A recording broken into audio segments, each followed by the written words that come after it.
এই বৃষ্টিময় দিনে মনে হচ্ছিল একদম হাত পা গুটিয়ে তারপরে একটা কাঁথা মুড়ি দিয়ে চুপ করে ঘুমিয়ে থাকি। তবে সেটা তো আর সম্ভব না।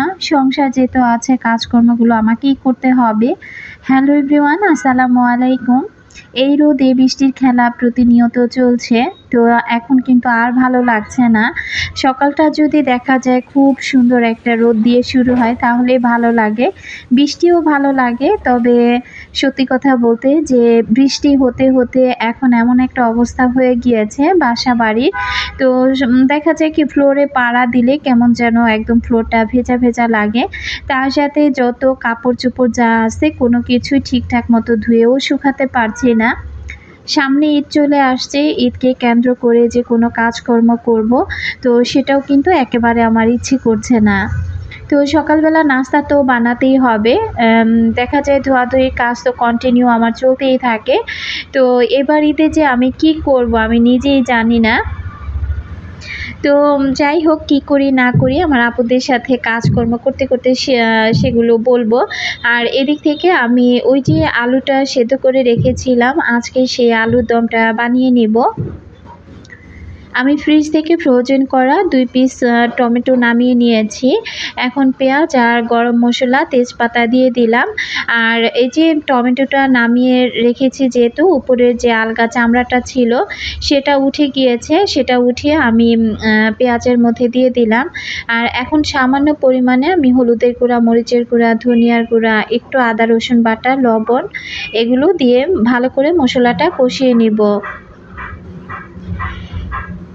কেমন আছেন আমার সকল প্রিয় আপু ভাই, আঙ্কেল আন্টিরা এবং ছোট ছোট সোনামণিরা? আশা রাখছি যে যেখান থেকে আজকে আমার নতুন আরেকটি ব্লগ ভিডিও দেখছেন, আল্লাহর অশেষ রহমতে সবাই বেশ ভালো আছেন। আমি বিথি, আলহামদুলিল্লাহ আমিও খুব ভালো আছি পরিবার পরিজন নিয়ে। ভিডিওর শুরুতে আমার সকল আপু ভাইয়াদেরকে রিকোয়েস্ট করব, যারা ভিডিওটি ক্লিক করেছেন এখনও পর্যন্ত একটি লাইক দেননি, প্লিজ একটি লাইক দিয়ে ভিডিওটি কন্টিনিউ করবেন। আমার আপুদেরকে বলছি এবং ভাইয়াদেরকেও বলছি, আমাকে না সবাই ভালোবেসে আমার ভিডিওগুলো দেখেন, এত সুন্দর সুন্দর কমেন্ট করেন, তবে কেন যে আপনারা লাইকটা দিতে চান না আমি সেটাই বুঝি না। তো আমার আপুরা জানি যে একদম খারাপ না, খুবই ভালো মনের মানুষ এবং তাদের খুবই ভালো মন মানসিকতা। আমার সকল ভালোবাসার আপু ভাইয়াদেরকে বলব যে প্লিজ সবাই একটি লাইক দিয়ে ভিডিওটি কন্টিনিউ করবেন। আমি কিন্তু মশলার মধ্যে আলুটা দিয়ে খুব ভালো করে আলুটা কষিয়ে নিয়েছি। আর এখন পরিমাণ মতো পানি দিয়ে দিলাম। তো এখন ঢাকনা দিয়ে ঢেকে দেব আর নামানোর আগে একটু জিরার গুঁড়া দিয়ে নামিয়ে ফেলবো। সকালবেলা এরকম ঝাল ঝাল দেখা যায়, সেটা হোক আলু ভাজি বা সবজি ভাজি বা আলুর দম, যে কোনো নাস্তাই হোক না কেন, এটা দিয়ে কিন্তু জবার আব্বু রুটি খেতে বেশ পছন্দ করে। তবে সকালবেলা উঠে না প্রতিদিন এই রুটি বেলা, তারপরে আবার এই যে আলুর দম বা ভাজি এগুলো রান্না করতেও কিন্তু অনেকটা সময় লেগে যায়। আমি কিন্তু অফ ক্যামেরাতে রুটিগুলো বেলে নিয়েছি, অনেকগুলো রুটি আমাকে বেলতে হয়েছে। তো এখন আমি এক এক করে সবগুলো ২-১টা রুটি আর কি এমনিতে হালকা সেঁকে রেখে দিব। আর আমাদের সকালবেলা আমাদের ৪ জনের জন্য যেটা দরকার সেটাই আমি এখন ভেজে নিব। সবগুলো পরোটাই ভাজবো। আমি কিন্তু অফ ক্যামেরাতে চাটা বানিয়ে নিয়েছি। চাটা পাশের চুলাতে বসিয়ে রেখেছিলাম। তো চুলায় তো আর গ্যাস নেই, তো আবারও চাটা গরম করতে দিয়ে দিলাম। অফ ক্যামেরাতে আমরা সবাই নাস্তা করে নিয়েছি। নাস্তা করে আমি চলে এসেছি রান্নাঘরে। তো বাইরে যেহেতু বৃষ্টি হচ্ছে, একদম ওয়েদারটাও ঠান্ডা, তো একটু কিন্তু ফ্যানের বাতাসের নিচে গিয়ে বসলে একটু ঠান্ডা ঠান্ডা লাগছে। তার উপরে বাসায় কারেন্ট নাই, তো কারেন্ট না থাকার কারণে কিন্তু এই যে একদম যা কাজকর্ম করছি সব কিছু একেবারে অন্ধকার দেখাচ্ছে। তো আশা করছি আমার প্রিয় আপুরা একটু কষ্ট করে এই অন্ধকারের জায়গাটুকু দেখে নেবেন। আসলে দেখা যায় কি যে ভিডিও যদি ওইরকম খোলা খোলা আসে বা অন্ধকার আসে, সে ভিডিওগুলো দেখতে ভালো লাগে না। তবে আমি যদি কাজকর্ম বন্ধ করে রাখি, আর রেগুলার যেহেতু আমি ভিডিও দেই, তো কাজ বন্ধ করে রাখার তো কোনো উপায় নাই। আর ভিডিও করতে হলে দেখা যায় যখন যে অবস্থায় থাক না কেন সেই অবস্থায় ক্যামেরা অন করে আমি কাজগুলো শুরু করে দেই। থালা বাসনগুলো ধুয়ে আমি অফ ক্যামেরাতে সব কিছু গুছিয়ে নিয়েছি। আর অনেকগুলো পেঁয়াজ আমি অফ ক্যামেরাতে ছুলে নিয়েছি। তো চিন্তা করলাম আজকে এই হ্যান্ড ব্লেন্ডারটা দিয়ে আমি পেঁয়াজগুলো একদম কুচি কুচি করে তারপরে আমি বক্সে করে রেখে দিব।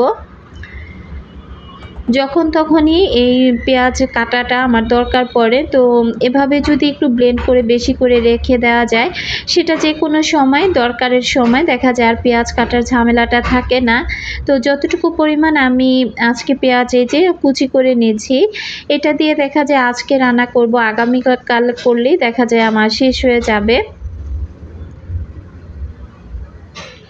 আমাকে কোনো একজন আপু আমাকে কমেন্ট করেছেন যে আমি যেন আমার পুরো বাসার ভিডিওটা আপনার সাথে শেয়ার করি। তো আপুর উদ্দেশ্যে বলছি, আমার কিন্তু অনেক ভিডিওর মধ্যে দেখবেন যে আমার পুরো বাসার ভিডিওটাই আর কি দেয়া আছে। তারপরেও যদি আপু সেই ভিডিওগুলো খুঁজে না পান তাহলে আমি চেষ্টা করব যে সামনে যে ভিডিওগুলো আসছে সেই ভিডিওর মধ্যে আমি যে কোনো একটা ভিডিওর মধ্যে আমি আমার পুরো বাসাটা শেয়ার করে দেওয়ার জন্য। আর সামনে যেহেতু ঈদ চলে আসছে, তো এক এক করে তো সবাই যার যার গন্তব্যে চলে যাবে। কেউ বেশিরভাগ মানুষই দেখা যায় গ্রামের বাড়িতে ঈদ করতে চলে যাবে। তো আমি ভাবতেছিলাম যে ওই সময়তে ওই ভিডিওগুলো যারা রিকোয়েস্ট করেছেন যে আপুটা, তো সে সময় দিলে আবার দেখবে কি না। তো যাই হোক, কয়েকজন আপুর অনেক রিকোয়েস্ট এসে জমা হয়েছে। তো ইনশাল্লাহ আগামী যে 2টা ভিডিও যাবে সেই 2টা ভিডিওর মধ্যে আমি সেই রিকোয়েস্টের ভিডিওগুলো শেয়ার করে দিব। তো এদিক থেকে আমি এই যে মাংসটা ভিজিয়ে দিয়েছিলাম থালা বাসন ধোয়ার সময়, আর এখন আমি রান্না করে নিয়েছি। আর রান্না করার আগেই না আমি সব রকমের মশলা, ওই যে হলুদ বাটিটা দেখতে পাচ্ছেন ওইটার মধ্যে সব ধরনের মশলা দিয়ে, তো পানি দিয়ে তারপর আর কি মশলাটা আগে থেকে আমি রেডি করে রেখে দিয়েছিলাম পানির মধ্যে গুলিয়ে। তো এভাবে কিন্তু মশলা দিয়েও রান্না করলে খেতে ভালোই লাগে। তো আমি এখানে আবার একটু আর কি ঝোলটা ঘন হওয়ার জন্য আমি একটু পেঁয়াজ বাটা দিয়ে দিলাম। আর এখন আমি এই যে সে মশলাটা দিয়ে দিলাম। এখন আমি মাংসটা দিয়ে খুব সুন্দর করে মাংসটাকে কষিয়ে নেব। বৃষ্টিময় দিন বলে কথা, তো আমি কিন্তু দেখা যায় প্রতিদিনই কম বেশি অনেক দিন যাবৎ বৃষ্টি হচ্ছে। তো ওইভাবে যে পোলাও মাংস রান্না বা খিচুড়ি রান্না ওইভাবে আমার রান্না করতে ইচ্ছে করছিল না। তো কেন যেন এই জিনিসগুলো রান্না বান্না করতে গেলে না অনেক কিছু মনে পড়ে যায় যে আমরা তো এই যে ফ্ল্যাট বাসায় থাকছি, কত আনন্দ উল্লাস করে সময় কাটাচ্ছি, তারপরে ভালো মন্দ খাচ্ছি। কিন্তু এমনও গ্রামে বা এমনও কিছু মানুষ আছে বা ঢাকার মধ্যেও এমন মানুষ আছে যারা কিনা এমন একটা অবস্থার মধ্যে আছে, দেখা যায় বৃষ্টির মধ্যে তাদের তো দুবেলা খাওয়া দূরের কথা, একদম বৃষ্টির পানি তাদের বাসা বাড়িতে ঢুকে অবস্থা খারাপ হয়ে গিয়েছে। তো ওই সমস্ত কথাগুলো মনে পড়লে না তখন আর এই ভালো ভালো খাবারের কথাগুলো মাথায় থাকে না। তো যাই হোক, আজকে তারপরেও একটু রান্না করে নিয়েছি মেয়েদের জন্য। আর জবার আব্বু যেহেতু বাসায় আছে, তো ভাবলাম সবাই যেহেতু আজকে বাসায়, তো যাই হোক খিচুড়িটা রান্না করি আর মাংস রান্না করি। এখানে ইনায়া সোনা দেখেন কি করতেছে, সে একটু ঘুম পাড়তেছিল আর উঠে আমার আর্টিফিশিয়াল যতগুলো ফুল ছিল ওই টবটা থেকে নিয়ে নিয়ে সে একটা একটা করে টান দিয়ে ছিঁড়ে ফেলছে। তো যতই না করছি সে আরও তত বেশি করেই করছে। তো যাই হোক, অনেকটা টাইম মামুনির সাথে একটু খেলা করে আসলাম। ইনিয়া সোনার গেঞ্জিটা এক পাশ থেকে একটু ফুটো দেখবেন, তো আবার সেটা নিয়ে কেউ কিছু মনে করবেন না। ছোট মানুষ, দেখা যায় বৃষ্টির দিন এত কাপড় চোপড় ময়লা হয় আর এত কাপড় চোপড় ধোয়া হয়েছে। ও তো বেড়াতে এসেছে, ওর যতগুলো কাপড় চোপড় আনা হয়েছে সবই ভেজা। তো তারপর আমার বোন কী করেছে, ওই গেঞ্জিটাই আর কি ওকে গায়ে দিয়ে রেখেছে। তো আর বলতেছি এই বৃষ্টি কবে থামবে, কবে মেয়ের কাপড় চোপড় ভালো করে শুকাবো। তো সেম অবস্থা কিন্তু আমাদেরও, যে যাই কাপড় চোপড় ধুচ্ছি কোনো কিছুই শুকাচ্ছে না। আবার দেখেন এই যে বৃষ্টি নেমে গিয়েছে আর মেয়ে দেখেন কোচিং করে এসে তারপরে এই যে ছাতাটা কোথায় রেখে দিয়েছে, একদম আমার গাছের উপরে। মেয়েকে একটু বলতেছিলাম যে তোমার কোনো দিনও বুদ্ধি জ্ঞান হবে না, তো আমার গাছের উপরে এভাবে ছাতাটা রেখে দিয়েছো, আমার গাছগুলো তো কষ্ট পাচ্ছে। তো মেয়ে আবার বলতেছে গাছ আবার কষ্ট পায় নাকি। তো মেয়েকে একটু রাগ করলাম যে একটা কথা অনেকবার বলি তাও তোমরা শুনো না। আসলে গাছপালাগুলো কিন্তু আমার অনেকটা প্রশান্তি দেয়, আমার খুব ভালো লাগার জিনিস এগুলো। তো এগুলোর কোনো একটা ক্ষতি হয়ে গেলে তখন কিন্তু আমার মনটাই খারাপ হয়ে যায়। বাইরের আকাশটা তো বৃষ্টির মধ্যে দেখতে বেশ ভালো লাগছিল। আর বৃষ্টি আমার বরাবরই খুব ভালো লাগে। মনে হয় যে কত বছর বৃষ্টিতে ভিজি না। যদি একটু বৃষ্টিতে ভিজতে পারতাম তাহলে মনে হয় একদম সব কিছু শীতল হয়ে যেত। বৃষ্টির পানির মধ্যে হাত বাড়িয়ে আলহামদুলিল্লাহ বলে তারপর যদি কোনো দোয়া করা যায় আল্লাহর কাছে, আল্লাহ তাআলা কিন্তু সেই দোয়াটা কবুল করে নেন।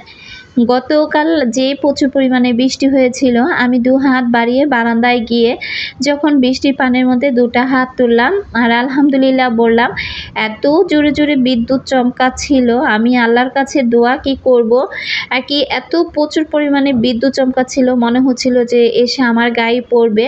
আমি ভয়ে আর বারান্দার মধ্যে দাঁড়াতেই পারিনি। পরে দৌড়ে রুমে চলে এসেছি। আর লাইট ফ্যান কারেন্ট তো ছিলই, যা যা ছিল আমি একদম টিভি ফ্রিজ তারপরে যা যা ছিল সব কিছুর লাইন একদম অফ করে চুপ করে বসেছিলাম, এত প্রচুর পরিমাণে ভয় লাগতেছিল। আর এদিকে দেখেন অ্যাডজাস্ট ফ্যানটা ঠিকই লাগিয়ে দিয়ে গিয়েছে, এখনও অ্যাডজাস্ট ফ্যান দিয়ে পানি পড়ছে। আসলে কি আর করব, আমার এই অ্যাডজাস্ট ফ্যান দিয়ে পানি পড়ার কারণে আমার কিন্তু অনেকগুলো কাজ ডাবল ডাবল করতে হয়। তো আমি এই পাশ থেকে তাড়াতাড়ি করে এই যে চিকেন রান্নাটা করে নিলাম। আর এখন খিচুড়িটা বসিয়ে দিব।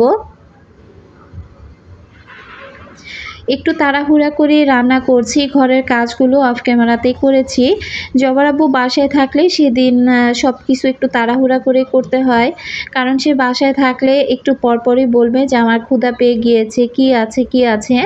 তো খাবে আর ঘুম পাড়বে, আর ঘুম থেকে উঠে বলবে যে খাবারের কিছু নাই। তো তার জন্যই কিন্তু আমি খুব তাড়াহুড়া করে রান্না করতেছিলাম যে সে ঘুম থেকে ওঠার পরপরই যেন খাবারটা আমি তার সামনে দিতে পারি। আজকে খিচুড়িতে আমি আলাদা করে কোনো মশলা কষাইনি, তো শুধু পেঁয়াজটা গরম মশলা তেজপাতা দিয়ে ভালো করে ভেজে নিয়েছি। আর এখানে আমি মুগ ডাল নিয়েছি, ভাতের নাজিসের চাল নিয়েছি, আর নিয়েছিলাম মসুরের ডাল। তো সব কিছু পরিমাণ মতো নিয়ে মশলাটাও আমি চালের মধ্যে দিয়ে দিয়েছি। আমি খিচুড়ি রান্না করার সময় সব সময় কিন্তু আমি আদা রসুন বাটা, হলুদের গুঁড়া, মরিচের গুঁড়া, ধনিয়ার গুঁড়া সব কিছুই কিন্তু আমি ব্যবহার করি। তো সুন্দর করে আমি খিচুড়িটা কিন্তু অনেকটা টাইম চাল আর ডালগুলো ভেজে নিয়েছি, এরপর পানি দিয়ে দিলাম। তো এমনিতেই তো আমার ভিডিওগুলো অনেক বড় বড় হয়ে যায়, 14, 15, 16 মিনিটের এক একটা ভিডিও হয়ে যায়। তো কি আর করা, তো অনেক কেটে ছেটে তারপরে ভিডিওগুলো তৈরি করি। তো যাই হোক, তারপরও আমার ভালোবাসার আপুরা ভালোবেসে যে আমার ভিডিওগুলো দেখে থাকেন তার জন্য অসংখ্য ধন্যবাদ জানাচ্ছি। আর দেখেন এখনও বৃষ্টি হচ্ছে, এখন হচ্ছে সন্ধ্যা। খিচুড়ি রান্নাবান্না করার পর বাসায় কারেন্ট ছিল না, ফোনের চার্জটাও ফুরিয়ে গিয়েছিল, তাই ওইভাবে দুপুরে আমরা সবাই মিলেমিশে যে খেয়েছি সেই ভিডিওর অংশটুকু আর শেয়ার করতে পারলাম না। তো এখন সন্ধ্যাবেলা সবাই খাওয়া দাওয়া করে আমি কিন্তু একটু শুয়েছিলাম, শুয়ে মোবাইলটা দেখতেছিলাম। এখন বাজে সন্ধ্যে 6:30টার মতো। এর মধ্যে জবার আব্বু খাওয়া দাওয়া শেষ করে আবারও ঘুম দিয়েছে। আর ঘুম থেকে উঠে গিয়ে আমাকে বলতেছে যে সে নাকি বাসায় থাকলে আমি কোনো দিনও নাস্তার কোনো আয়োজন করি না। সে যখন বাসায় না থাকে তখন নাকি আমি ভালো ভালো জিনিস তৈরি করে একা একা খেয়ে থাকি। তো কেমন অপবাদ দেয় দেখেন, বাসায় থাকলে সবার অপবাদ মেনে নেওয়া যায়, কিন্তু স্বামীর অপবাদ কিন্তু কখনো মেনে নেওয়া যায় না। আমি তার কথাটা শুনে তাকে কিছুই বলিনি, চুপ করে কিছুটা সময় তার দিকে তাকিয়েছিলাম। এরপর উঠে চিন্তা করতেছিলাম যে আসলে তাকে কি নাস্তা দেয়া যায়। তো আমি তাড়াতাড়ি করে উঠে তারপরে ফ্রিজটা খুলে কিছু টাইম আর কি দাঁড়িয়েছিলাম। এরপর চিন্তা করলাম যাই হোক ফ্রেঞ্চ ফ্রাইগুলো ভেজে দেই। আর আগে আমি চিন্তা করেছিলাম যে বিকেল দিকে কিছু চিকেন আমি আগেই ম্যারিনেট করে সব কিছু দিয়ে মাখিয়ে আমি ডিপ ফ্রিজে রেখে দিয়েছিলাম, যে কখনো যদি বাসায় কোনো মেহমান আসে বা নিজেদেরও যদি খাওয়ার প্রয়োজন পড়ে তাহলে যেন আমি চটজলদি নামিয়ে তাড়াতাড়ি করে তারপরে আমি না আর কি সে চিকেনটা ভেজে নিতে পারি। যেই কথা সেই কাজ, চিকেনটা আগে থেকে নামানো ছিল, এখন শুধু আমি চাটা বানিয়ে নিব, চিকেনটা ভেজে নেব আর তার সাথে ফ্রেঞ্চ ফ্রাইগুলোও ভেজে নেব। এখন কিন্তু আমার খুব ইচ্ছে হচ্ছিল যে আমি একদম খুব সুন্দরভাবে একটা কড়া ঘুম দিব, তবে ওই যে ঘুমটা আর হয়ে উঠল না। তার এমন কথার কারণে আমার ঘুমটাই কিন্তু দৌড়ে পালিয়ে গিয়েছে। সে সবসময় এটাই করে যে বাসায় থাকলে আমি নাকি কখনো তাকে ভালো মন্দ করে কোনো কিছু খাওয়াই না। দেখেন কেমন অপবাদ দেয়।